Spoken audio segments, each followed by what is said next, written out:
PR Maniammai Institute of Science and Technology, Thanjavur. The world needs you.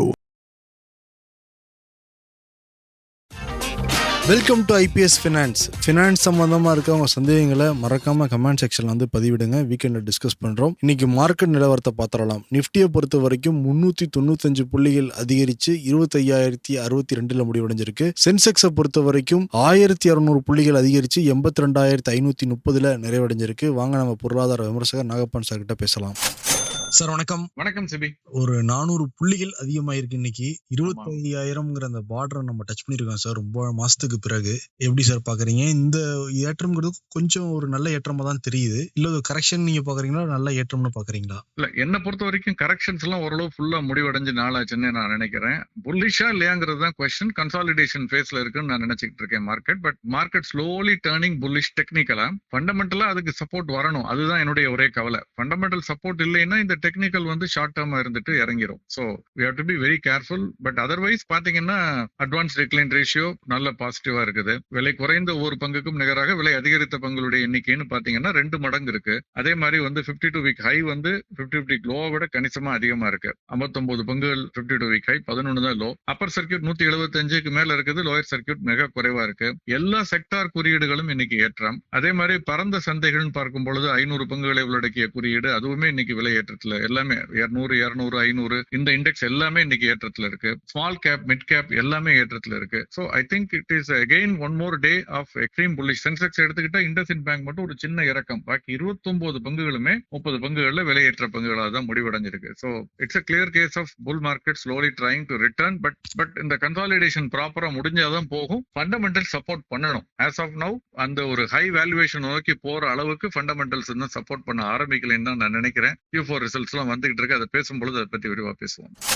இந்த IndusInd bank மட்டும் சென்செக்ஸ்ல கம்மியா முடிஞ்சதுன்னு சொன்னீங்களா சார், ரீசன் இருக்குங்களா? இல்ல, அது இன்னொரு ப்ரோப் ஒன்று ஆர்டர் பண்ணிருக்காங்கல்ல. இப்போ அவங்களுக்கு வந்து அக்கௌண்டிங் இஷ்யூ பத்தி RBI வந்து சில entry, reversal entry, accounting entry சில இதுல பத்தி அதை பத்தி ஒரு ப்ரோப் ஒன்று போட்டதா வந்திருக்குது. அதுல சில டிஸ்கிரிபன்சிஸ் இருக்கதாவும். ஸோ இது வந்து வெளியே வந்த அதனுடைய ஃபுல் டீடைல்ஸ் வந்தாதான் நமக்கு தெரியும். EY ஹையர் பண்ணிருக்காங்க. இந்த மாதிரியான ஒரு மைக்ரோ ஃபைனான்ஸ், MFIன்னு சொல்லுவோம், அதுல இருக்கக்கூடியது. ஸோ அந்த டீடைல்ஸ் வந்தாதான் தெரியும்.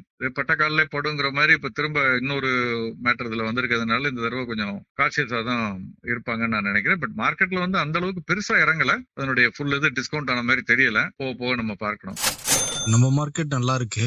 பாகிஸ்தான் மார்க்கெட் எப்படி சார் இருக்கு? பாகிஸ்தான் மார்க்கெட் அந்த சமாதானம் அறிவிக்கப்பட்ட அன்னைக்கு பாத்தீங்கன்னா பயங்கரமா இருந்துச்சு அன்னைக்கு. ஏன்னா அதுக்கு முந்தின நாள் 2 தடவை அடி வாங்கினுச்சு இல்லையா, பலத்த அடி வாங்கி இறக்கத்துல இருந்தது.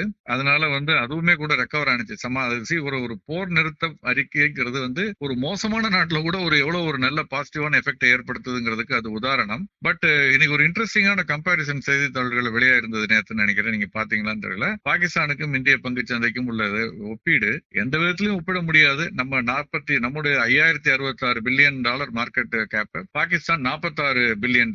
அதே மாதிரி நம்முடைய ஜிடிபி பாத்தீங்கன்னா $3,884 பில்லியன் போட்டிருக்காங்க. அவங்க $376 பில்லியன். மார்க்கெட் கேப்னு பாத்தீங்கன்னா மார்க்கெட் கேப் ஜிடிபி ரேஷியோ 130 இந்தியாவுக்கு, அவங்களுக்கு 12. சோ அந்த மாதிரி பின்னு சொல்லுவோம் இல்லையா, பிரைஸ் டு ஏர்னிங் 12 months, அதுல பார்த்தோம்னா அவங்க 6ல தான் இருக்கு, ரொம்ப குறைவா இருக்கு. இந்தியா 22 அப்படின்னா ஒரு பக்கத்துல விலை அதிகம். பட் ஆனா அதுக்கு காரணம் இருக்கு இல்லையா, ஒரு யூஃபோரியா, ஒரு பாசிட்டிவ் இது இருக்கு. பிரைஸ் டு புக் அங்க 1, நம்மளுடைய 3. இப்படி பல பேராமீட்டர்ஸ்ல இந்தியாவுடைய சந்தையை உலகம் வேறு மாதிரியாக பாக்குறது அப்படிங்கறத வந்து சொல்லியிருந்தாங்க. பட் எனக்கும் இந்தியாவும் பாகிஸ்தானும் வந்து கம்பேர் பண்ண முடியாத ஒரு ஒப்பீடுன்னு தான் நான் நினைக்கிறேன்.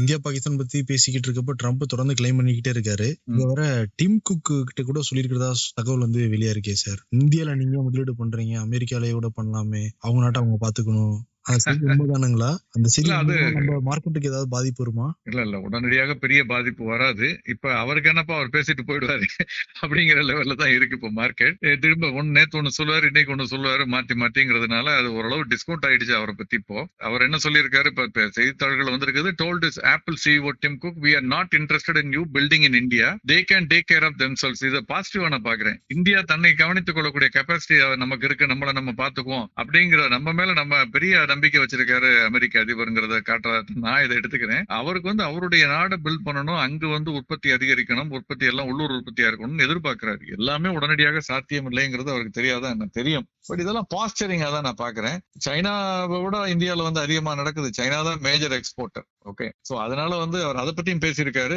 சைனாவை பத்தியும் பேசியிருக்காரு. நாங்க வந்து அதோட இல்ல ஜீரோ டேரிஃப பத்தி எல்லாம் நாங்க பேசிக்கிட்டு இருக்கோம், இந்த டயத்துல நீ வந்து இது பண்ணாதன்னு சொல்லியிருக்காரு. அதையும் நீங்க பாத்திருப்பீங்க, இந்தியாவோட ஜீரோ டேரிஃப்கான பேச்சுவார்த்தைகள் எல்லாம் நடந்துகிட்டு இருக்குன்னு, ட்ரேட் டீல் பேச்சுவார்த்தை நடந்துகிட்டு இருக்குன்னு அவர் சொல்லியிருக்காரு. ரொம்ப பாசிட்டிவா போய்கிட்டு இருக்கு, நடக்கிறதுக்கு சாத்தியக்கூறுகள் அதிகம்னு அவர் சொல்லியிருக்காரு. நம்ம அரசாங்கம் சார்பில் இருந்து அதை பத்தி நேரடியாக ஒன்றும் குறிப்பிட்டு சொல்லல, அங்க சொல்லியிருக்காரு. பொதுவாக பாத்தீங்கன்னா க்ரூட் விலை இறங்குனது $2 மேல இறங்கி இருக்கு, தொடர்ந்து இந்த $60 அருகாமையில் இருக்குது. இந்தியாவுக்கு, இந்திய பொருளாதாரத்திற்கு, நம்முடைய பணவீக்கம் கட்டுக்குள் இருப்பதற்கு, வட்டி விகிதம் குறைவதற்கு, இப்படி பல விஷயங்களுக்கு நமக்கு சாதகமான ஒரு விஷயம். சமீப காலமாக அதிகரித்த தங்கத்தினுடைய விலையும் இப்ப கட்டுக்குள் வர ஆரம்பிச்சிருக்கு. எஃப்ஐ ஃப்ளோ கணிசமா அதிகரிச்சிருக்கு. அதுபோக டாலர் அதிகரிச்சுக்கிட்டே போய் 88 இருந்து 90 போகுமான்னு பயந்தோம் இல்லையா, அதெல்லாம் போகல, டாலரும் இப்ப கட்டுக்குள்ள வர ஆரம்பிச்சிருக்கு. சோ இப்படி பல விஷயங்கள், பணவீக்கம் நேத்து முன்தினம் வெளியான மொத்த விலை குறியீடு, நுகர்வு விலை குறியீடு ரெண்டும் பாத்தீங்கன்னா எல்லாமே சிபிஐ, டபிள்யூபிஐ எல்லாமே வந்து கட்டுக்குள்ள இருப்பது. சோ இது எல்லாமே பாசிட்டிவா இருக்கிறதுனால நம்முடைய மார்க்கெட் வந்து இந்த மாதிரியான விஷயங்களை இக்னோர் பண்ணிட்டு போயிட்டு இருக்குன்னு நான் நினைக்கிறேன். ஓகே, இப்போ இந்த ஜீரோ டாரிஃப் வந்துச்சுன்னா அமெரிக்காவுக்கும் இந்தியாவுக்கும் யாருக்கு சார் லாபம்? அமெரிக்கா தான் லாபமா முடியும்.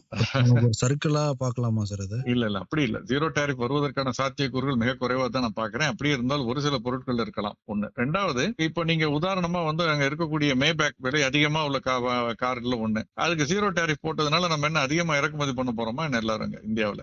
கிடையவே கிடையாது. இந்திய இதுங்கிறது வந்து ரொம்ப வேற மாதிரியான மார்க்கெட். அமெரிக்காவில் உற்பத்தி ஆகக்கூடிய பொருட்களுக்கான தேவைங்கிறது மிக குறைவு. நம்ம இந்தியாவுக்கு பெரிய பிரச்சனை சைனா தான் தலைவலி. இறக்குமதியில நமக்கு டாரிஃப்லயோ இதுலயோ இருக்கக்கூடியது அங்கதான். நம்ம தான் அதிகமான டாரிஃப் போட்டுக்கிட்டு இருக்கோம். சைனா அதை பத்தி கவலைப்படல. அது அவங்களுடைய கரன்சியை மேனிபுலேட் பண்ணி அட்ஜஸ்ட் பண்ணிக்கிறாங்க அதை. சோ நமக்கு கவலை சைனா தானே தவிர, அல்லது அமெரிக்காவுக்கு ஏற்றுமதி செய்யக்கூடிய வியட்நாம், பங்களாதேஷ் மாதிரியான வேறு டெக்ஸ்டைல் சம்பந்தப்பட்ட வேறு சில நாடுகளை தவிர, அமெரிக்காவிலிருந்து இறக்குமதி செய்யக்கூடியதுக்கு 0 போட்டா கூட அதுல பெரிய விலை வித்தியாசம் வந்து அதனால எல்லாரும் விழுந்தடிச்சு அமெரிக்க பொருளை வாங்க போறாங்களான்னா ரொம்ப குறைவா தான் இருக்கும்னு நான் நினைக்கிறேன். பாதிப்பு இருக்கும், எந்த ஒரு இதுவுமே பாதிப்பு இருக்கும், இல்லாம இருக்காது. பட் பெரிய பாதிப்பெல்லாம் ஒரு கணிசமா குறிப்பிடத்தக்க அளவுக்கு இருக்காதுன்னு நான் நினைக்கிறேன். அதோட இல்ல, அதுக்கான சாத்தியக்கூறுகள் ரொம்ப குறைவு. ஜீரோ டாரிஃப் சிம்பாலிக்கா தான் சொல்றாருன்னு நான் நினைக்கிறேன். அதே மாதிரி பிஎஸ்என்எல், எம்டிஎன்எல் லேண்ட் எல்லாம் வித்து பணமாக்க முயற்சி பண்றாங்கிற செய்தி வந்தது சார். 1000 கோடிக்கு மேல உள்ள அவங்களுடைய அசெட்ஸை மானிட்டைஸ் பண்ணி ஒரு பகுதியை அந்த ஸ்ட்ரெஸ்ஸை வந்து குறைக்க பாக்குறாங்கன்னு சொல்றாங்க. இது ரொம்ப நாளா நடந்துகிட்டு இருக்கக்கூடிய பேச்சு. ஆக்சுவலா நடக்கணும், நடந்தாதான் தெரியும் நமக்கு எப்படி இருக்கு அப்படிங்கிறது. ஏன்னா ரொம்ப சிறப்பா நடந்து கொண்டிருந்த ஒரு நிறுவனம் கால ஓட்டத்துல போட்டியில தனியாரோடு போட்டியிட முடியாம, நிச்சயம் போட்டி போட்டாங்க ஒரு கட்டத்துல. பல வெள்ள நீர் காலகட்டங்கள்ல எல்லா மத்த போன்ல டவுனா இருந்தப்ப ஃபங்க்ஷன் பண்ணது பிஎஸ்என்எல், எம்டிஎன்எல் தான். ஆனால் அது அட்வான்டேஜா எடுத்துக்கிட்டு அடுத்த கட்டத்துக்கு கொண்டு செல்ல ஏதோ ஒரு காரணத்துல அவங்களால முடியல. பொதுத்துறை நிறுவனம் நம்ம தள்ளிவிட முடியாது. பொதுத்துறை நிறுவனங்கள் பல சிறப்பாக செயல்படக்கூடிய பல நிறுவனங்கள் இருக்கு. எண்ணெய் நிறுவனங்களா இருக்கட்டும், அல்லது பல நிறுவனங்களை நம்ம சொல்லலாம். உதாரணமாக இன்ஜினியர்ஸ் இந்தியா மாதிரி நிறுவனம், பிஇஎல், பிஎம்எல், அந்த மாதிரி ஹெச்ஏஎல், இந்த மாதிரி பல நிறுவனங்களை சொல்லலாம். இதுவுமே வந்து ஒரு முறையான லீடர்ஷிப் தலைமை கிடைத்து கொஞ்சம் ஸ்ட்ரெஸ்ஸை ரிலீவ் பண்ணி விட்டாங்கன்னா நிச்சயமாக இது வந்து நல்லா வர முடியும். நடக்குதாங்கிறத நம்ம பொறுத்திருந்து பார்க்கணும். டிபி, அதாவது டிபார்ட்மெண்ட் ஆஃப் பப்ளிக் என்டர்பிரைசஸ் சொல்றாங்க, அவங்கதான் இதுல வந்து பெரிய முக்கியமா முன்னிட்டு நடவடிக்கை எடுக்கணும்னு நான் நினைக்கிறேன். சரி, இப்ப இந்த 1000 கோடி வந்து வித்து முடிச்சாங்கன்னா இந்த பங்கு விலை ஏறதுக்கு வாய்ப்பு இருக்குங்களா? அதற்கு மேல அவங்கள்ட்ட சொத்து இருக்கு. பட் இதை சொல்லித்தான் முதல்ல எம்டிஎன்எல் பங்கினுடைய விலை கிட்டத்தட்ட $100 தாண்டியது சில மாதங்களுக்கு முன்பு. அப்புறம் அது உடனடியா நடக்கலைன்னு இப்ப $42 வந்துருச்சு. இன்று இந்த செய்தி வெளியான பிறகு கூட பெரிய ஏற்றம் இல்ல, ஒரு சின்ன பாசிட்டிவ் ட்ரெண்ட் தான் இருந்தது தவிர, ஏன்னா இது நிஜமா நடந்தால்தான் அடுத்த கட்டமான ஒரு இது இருக்கு. ஏன்னா நிறைய இழப்புகளை சந்தித்திருக்கிறார்கள் அவர்கள். அதெல்லாம் மீண்டும் மேலெழுந்து வரணும்னா நீண்ட நெடு நாட்கள் ஆகும். அதனால பங்கினுடைய விலையை பத்தி நம்ம பேச முடியாதுங்க. அதே மாதிரி செபி வந்து எஸ்ஐபிக்கு ஏதோ புதுசா நாம்ஸ் எல்லாம் நியமிச்சுக்கிறதா சொல்றாங்க, விதிகள்லாம் சொல்றாங்க. அது என்ன சார்? இல்ல, அது ஏற்கனவே கொஞ்சம் நாளுக்கு முன்பு அதை கொண்டு வந்தாங்க. பட் அதை இம்ப்ளிமெண்ட் பண்றதுல கொஞ்சம் தாமதமானது. ஆம்ஃபிப் அது குறித்து சில புள்ளிவிவரங்கள் வெளியிட்டிருக்காங்க. அதாவது ஒரு வங்கியில வந்து மாதம் வட்டி கட்ட தவறுனா 3 மாதத்திற்கு மேல போனா ஒரு குறிப்பிட்ட காலகட்டம் தாண்டினா அது என்பிஏ சொல்லணும் இருக்கு இல்லையா, நான் பெர்ஃபார்மிங் அசெட்னு. அந்த மாதிரி இங்கேயுமே வந்து எல்லாத்தையும் எஸ்ஐபி ஒருத்தர் ஆரம்பிச்சுட்டா அவர் 4-5 மாசம் கட்டலைனா கூட எங்க எஸ்ஐபி எண்ணிக்கை கேட்டா 10 லட்சம் சொல்லிட்டு இருக்கீங்க. அதுல சில ஆயிரங்கள் அல்லது சில லட்சங்கள் கூட வந்து அதுல வந்து தொடர்ந்து கட்டாம நிறுத்தப்பட்டிருக்கு. அதை கழிச்சுட்டு நீங்க சொல்லணும்னு சொல்றாங்க. சோ அந்த மாதிரி நிறுத்தப்பட்டதெல்லாம் கழிச்சுட்டு அந்த கிளீன் அப் நடக்கிறதுக்கு 2-3 மாசம் ஆயிடுச்சு. அதனாலதான் நீங்க பாத்தீங்கன்னா ஜனவரி ஆரம்பித்து ஏப்ரல், மே, பிப்ரவரி, மார்ச்ல எல்லாம் வந்து கணிசமான எஸ்ஐபி எண்ணிக்கை குறைந்ததா நம்ம பார்த்தோம். அது வேற ஒண்ணும் இல்லை, ஏற்கனவே இந்த மாதிரி ஏற்கனவே இருந்ததுதான். அதை வந்து கட்டாமல் விடப்பட்டது டிஸ்கண்டினியூட் அக்கௌண்ட்ஸ். அதை வந்து கரெக்டா ரிமூவ் பண்ணிட்டு எஸ்ஐபி கணக்க சொல்ல ஆரம்பிச்சதுனால ஜனவரியில் 56% அந்த டிஸ்கண்டினியூட் அக்கௌண்ட் நம்பர் பாத்தீங்கன்னா வளர்ந்திருந்தது. பிப்ரவரியில் 21%, மார்ச்ல 15%. இப்ப குறைஞ்சிருச்சு. கிளீனிங் அப் முடிஞ்சிருச்சு. இன்னுமே வந்து அந்த டிஸ்கண்டினியூட் டிஸ்கண்டினியூட் அக்கௌண்ட் அப்பப்ப நாங்க சொல்லிடுவோம், அதனால அது எஸ்ஐபியில சேர்த்துக்கொள்ள மாட்டோம், இன்க்ளூட் ஆகாது, கரெக்டான டேட்டா வரும் அப்படின்னு இப்ப சொல்லியிருக்காங்க. சோ அதை நம்ம கவனத்துல எடுத்துக்கணும். வேற ஒண்ணும் இல்ல. இதனால பொதுமக்களுக்கு ஒண்ணும் இல்ல, நிறுவனங்கள் தான் நம்ம பார்த்துட்டு நடந்துக்கணும். யாருக்குமே இதுல ஒண்ணும் பெரிய பாதிப்பு எல்லாம் கிடையாது. அந்த தகவல் கொஞ்சம் தவறான தவறுன்னு சொல்ல முடியாது, அது வந்து ஒரு உண்மையான நிலைமையை பிரதிபலிக்காத தகவலா இருந்தது. எஸ்ஐபி 1 லட்சம்னு சொல்லும் பொழுது ஆக்சுவலா 9,50,000 தான். பாக்கி 50,000 3 மாசம் ஒருத்தர் கட்டவே இல்லை, 2 மாசம் ஒருத்தர் கட்டவே இல்லை. அது எப்படி நம்ம எஸ்ஐபி கணக்குல சேர்த்துக்கலாம் அப்படிங்கறதான் செபியினுடைய கேள்வி. லைவா ஆக்டிவா இருக்க எஸ்ஐபியை மட்டும் சொல்லுங்க அப்படிங்கிறாங்க, வேற ஒண்ணும் இல்லை. Q4 ரிசல்ட்டை பத்தி பார்த்துட்டு இருக்கோம் சார் தினம். வேற ஏதாவது வந்திருக்குங்களா Q4 ரிசல்ட்? நிறைய 100க்கும் மேற்பட்ட நிறுவனங்கள் இன்னைக்கு வந்துட்டு இருக்கு. அதுல குறிப்பாக ஐடிசியில இருந்து பிரிந்து வந்த ஐடிசி ஹோட்டல்ஸ், இந்த நிறுவனத்தினுடைய காலாண்டு முடிவுகள் உங்களுடைய நிகர லாபம் இயர் ஆன் இயர் 41% அதிகரிச்சிருக்கு, 257 கோடி. ஆனால் ரெவென்யூ 17% தான், பட் லாபம் 41% அதிகரிச்சிருக்கு. ஆபரேஷனல் எஃபிஷியன்சி, காஸ்ட் கண்ட்ரோல், இந்த மாதிரி பல விஷயங்கள் சொல்றாங்க. அது போக வரக்கூடிய காலகட்டங்கள்ல சில நல்ல விஷயங்கள் இருக்கும். கொலம்போல வந்து premium branded, super premium branded residences கட்டிக்கிட்டு இருக்கோம். அதெல்லாம் விரைவில் முடிஞ்சதுன்னா அதோடைய பில்டிங் எல்லாம் வரக்கூடிய காலகட்டங்கள் வரும். ரியல் எஸ்டேட் துறையிலும் ஒரு கால் பதித்திருக்கக்கூடிய அந்த விஷயத்தையும் சொல்லியிருக்காங்க. அது மாதிரி கொச்சின் ஷிப்யார்ட், இந்த நிறுவனத்தினுடைய காலாண்டு முடிவுகள் நிகர லாபம் 11% அதிகரிச்சு 287 கோடி, ரெவென்யூ 37% அதிகரிச்சிருக்கு. அதற்கு தக்க ப்ராஃபிட் அதிகரிக்கல, பட் ஒட்டுமொத்தமா அதனுடைய ரிசல்ட்ஸ் நல்லா இருக்கு அப்படிங்கிறது தான் சந்தை பார்க்குது. டாமினோஸ் பீட்சா வாங்கியிருப்பீங்க, அதை டெலிவர் பண்ணக்கூடிய food delivery Jubilant food works இருக்காங்க இல்லையா, அந்த லாஜிஸ்டிக்ஸ் பாத்துக்கிறவங்க, ஜூப்ளியன்ட் ஃபுட் ஒர்க்ஸ் நிகர லாபம் 2% வந்து இன்னைக்கு ஆக்சுவலா அந்த பங்குனுடைய விலை இன்னைக்கு வந்து குறைஞ்சிருக்கிறத பாக்குறோம். பட் ஏன்னா அவங்களுடைய கன்சாலிடேட்டட் நெட் ப்ராஃபிட் கொஞ்சம் குறைஞ்சிருக்கு, 49 கோடியாக முந்தைய காலாண்டு சென்ற ஆண்டுல 208 கோடியா இருந்தது, கணிசமாக குறைஞ்சிருக்கு. அதன் காரணமாக அந்த பங்கினுடைய விலை ஒரு சிறிய இறக்கத்தில் இன்னைக்கு முடிவடைந்தது. மேலும் சில வந்துகிட்டு இருக்குது, அதெல்லாம் பார்க்கலாம். அதுக்கு முன்னால ஐபிஓ OFS அப்படிங்கிற ஒரு விஷயத்தை பற்றி பேசணும். ஐபிஓ வந்து உங்களுக்கு தெரியும், இன்டெகிரிட்டி இன்ஃப்ரா பில்டுங்கிறது ஒன்று நடந்துட்டு இருக்கு. நம்ம பேசின முன்பே அது வந்து இன்னைக்கு முடிவடைகிறது. அவங்களுக்கு தேவையான பணத்தை திரட்டிட்டாங்கிறத நம்ம பார்த்தோம். அக்ரிஷன் பார்மசூட்டிகல்ஸ்ங்கிற ஒரு நிறுவனத்தினுடைய பங்கு வெளியீடு நேற்று துவங்கி இருக்கு. 96 ரூபாயிலிருந்து 101 ரூபாய் விலைப்பட்டியல். அவங்களுக்கு தேவையான பணம் 29.75 கோடி தான். இதுவும் எஸ்எம்இ தான். 16ஆம் தேதி நாளை முடிவடைகிறது. எப்படின்னு பொறுத்திருந்து பார்க்கலாம். ஆனால் இன்று அந்த நாளை பாத்தீங்கன்னா ஒரு OFS, ஆஃபர் ஃபார் சேல், இது பங்குச்சந்தையில் ஏற்கனவே பட்டியலிடப்பட்டு வணிகம் நடந்து கொண்டிருக்கக்கூடிய ஒரு நிறுவனம். மேலும் பங்குகளை வெளியிடுவது அல்லது அவங்களோட வெளியிடுவதுங்கிறத விட அந்த ப்ரொமோட்டர்ஸோ அல்லது சம்பந்தப்பட்டவர்கள் தங்களுடைய பங்குகளை விற்பது, அது மாதிரி நடக்கும். அப்படி பாத்தீங்கன்னா வெண்ட் அப்படிங்கிறது, வெண்ட் இந்தியான்னு, WENDT, வெண்ட் இந்தியாங்கிற ஒரு நிறுவனம். இது வந்து அப்ரசிவ்ஸ், அது அந்த இண்டஸ்ட்ரியல் அப்ரசிவ்ஸ் பண்றாங்க. மெஷினிங் டூல்ஸ் சொல்றது, பிரெசிஷன் காம்பனன்ட்ஸ் இதெல்லாம் பண்ணக்கூடிய நிறுவனம். மெயினா அவங்க சப்ளை பண்றது ஆட்டோ காம்பனன்ட்ஸுக்கு, இன்ஜினியரிங், ஏரோஸ்பேஸ், டிஃபென்ஸ், செராமிக்ஸ், இந்த மாதிரி நிறுவனங்களுக்கு, ஆட்டோமொபைல் நிறுவனங்களுக்கு சப்ளை பண்றவங்க.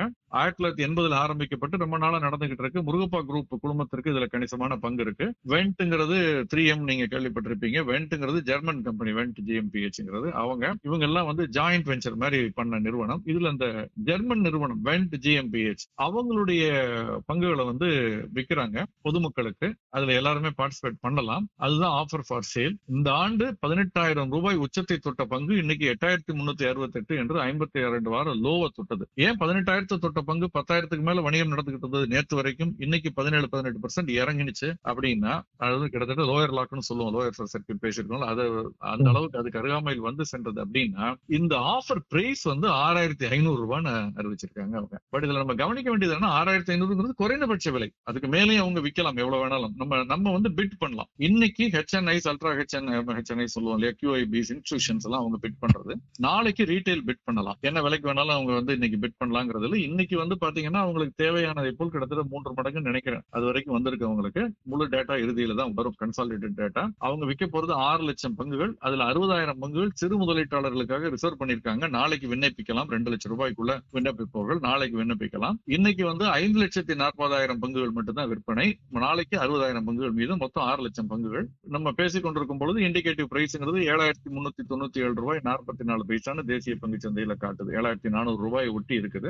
6,500 ரூபாய் அவங்க குறைந்தபட்ச விலைன்னு சொல்லியிருந்தா கூட 7,400 ரூபாய் வரைக்கும் கிட்டத்தட்ட அதை ஒட்டி விலை வந்திருக்கு, பிட் வந்திருக்கு. இறுதியாக என்ன லெவல்ல முடியுங்கிறது தெரியல. சந்தையில வந்து இன்னைக்கு அது 8,650 ரூபாய் வணிகம் நடந்தது. இந்த ஆஃபர் ஃபார் சேல்ங்கிற கான்செப்ட புரிஞ்சுக்கணுங்கிறதுக்காக இதை பத்தி நம்ம பேசியிருக்கோம். கமாடிட்டி மார்க்கெட் எப்படி சார் இருக்கு? பெரும்பாலும் டவுன் தான். நான் முன்னரே சொன்னேன், தங்கம் வெள்ளி ரெண்டுமே டவுன். கச்சா எண்ணெய் நார்மல் டவுன். புல்லிஷ் மார்க்கெட் இந்த சைட்வேஸ் ஏறினதுக்கு பிறகு கொஞ்சம் கன்சாலிடேட் ஆகுதுன்னு நான் நினைக்கிறேன். பட் கச்சா எண்ணெயை பொறுத்த வரைக்கும் வீக் ட்ரெண்ட் கண்டினியூஸ். தொடர்ந்து $60 அருகாமையில் வணிகம் நடந்துகிட்டு இருக்கு. இன்னைக்கு மட்டும் 3% இறங்கி இருக்கு. MCX-லயும் 3% இறங்கி இருக்கு. அதான் பாக்குறோம். கரன்சியுமே $85.56 பெரிய பால சைட்வேஸ் மூவ், சின்ன பாசிட்டிவ் மூவ்மெண்ட், ஒரு 18 பைசா அதிகரிச்சிருக்கு. பட் பெரிய ஏற்றம்னு சொல்ல முடியாது. இந்த 88 தொட்ட பிறகு 83.90 வந்த பிறகு சைட்வேஸ் மூவ்மெண்ட்ல இருக்கிறத நம்ம பார்க்கலாம். ரொம்ப நன்றி சார். நிறைய விஷயங்களை ரொம்ப விரிவா பகிர்ந்துக்கிட்டீங்க. Thank you so much sir. நன்றி.